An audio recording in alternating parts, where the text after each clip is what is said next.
Paris, lancé 5e. Le défi inédit du Giro et le record des 5 victoires dans le Tour de France. Chris Froome a vu son parcours se compliquer à l'extrême en raison d'un contrôle antidopage anormal qui jette une ombre envahissante sur sa saison 2018. Le Britannique, dont le contrôle anormal plus du double de la quantité de salbutamol autorisée par le règlement a été officialisé après les révélations de 2 quotidiens, The Guardian et Le Monde, ignore la latitude qui lui sera laissée l'année prochaine. Tout dépendra de la rapidité d'instruction de son dossier et de la possible sanction qui en découlera.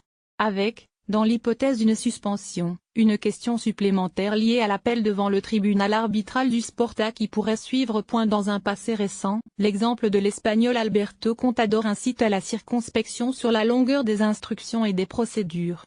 Le contrôle positif de l'Espagnol au Tour de France 2010, dévoilé 2 mois plus tard, avait ouvert un feuilleton interminable qui s'était achevé au début de l'année 2012, après la décision d'Utah de le suspendre. Entre-temps, le pistolero, aujourd'hui retraité, avait pu courir le Giro et le gagner, ainsi que le Tour de France.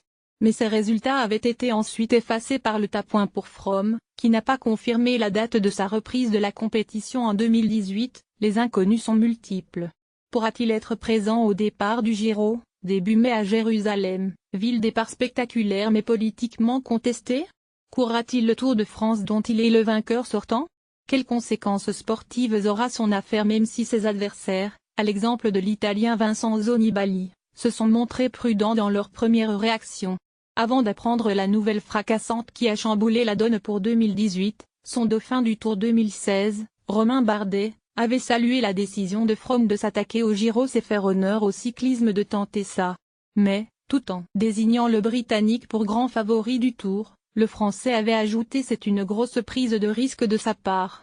Si les experts convoqués par son camp parviennent à convaincre qu'il n'a pas franchi les limites comme il l'a affirmé mercredi soir à la BBC, Froome aura la voie ouverte pour tenter de gagner une 5e fois le Tour et rejoindre les 4 détenteurs du record des victoires en Anquetil, Merckx, Hinault, Indurain, et réaliser le doublé Giro-Tour qui n'a plus été accompli depuis 20 ans. Changement de perspective à Paris. Sans conteste, puisque le pirate italien Marco Pantani est le dernier à avoir gagné coup sur coup Giro et Tour. C'était en 1998 et le Tour partait cette année-là plus tard qu'à ses dates habituelles pour cause de Coupe du Monde de football. 20 ans plus tard, l'histoire semblait se répéter dans un parallèle troublant.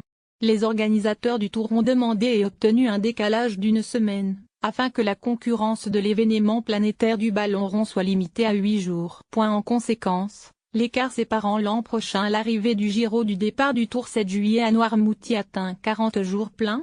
Le délai semble suffisant pour récupérer physiquement, si l'on prend pour référence les 26 jours entre la fin du Tour et le départ de la Vuelta l'été dernier. Mais le Giro et la Vuelta présentent-ils la même exigence? Pour s'être cassé les dents à 2 reprises 2011 et 2015 sur le doublé légendaire, Contador connaît la difficulté de l'entreprise. Il avait dominé à chaque fois le Giro puis il avait échoué dans le Tour. Voici peu sur les chances de l'Anglais de faire mieux que lui. L'Espagnol a souligné la solidité de l'équipe ski, bien qu'elle ait perdu 2 éléments importants à l'intersaison. Landa, Nivelle peut l'épauler parfaitement, tant sur le Giro que sur le Tour. Froome est extrêmement fort, a estimé Contador. Mais l'affaire de la Vuelta, son contrôle subi au lendemain d'un coup de mou de l'Anglais, est de nature à modifier la perspective. Plus d'actualité.